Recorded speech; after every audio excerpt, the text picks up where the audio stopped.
Aktuálne sa nachádzame v poľskej obci Borek a chystáme sa už tretí rok za mňa na jedno z najzaujímavejších a najkrajších poľských autoeventov.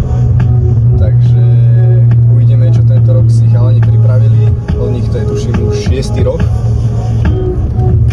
Tak chvíľočku sme na mieste a ukážeme vám, ako to vyzerá na takej zahraničnej poľskej akcii. Priatelia, takže už sme tu. Stany už sú postavené. My si postavili tiež. Ideme to tu očekovať, čo si vám potočiť a uvidíme, jak sa to tu vyvinie. Ale večer bude zaujímavý, veľmi zaujímavý.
Tyle ludzi złączonych miłością do zwierząt, to jest piękne.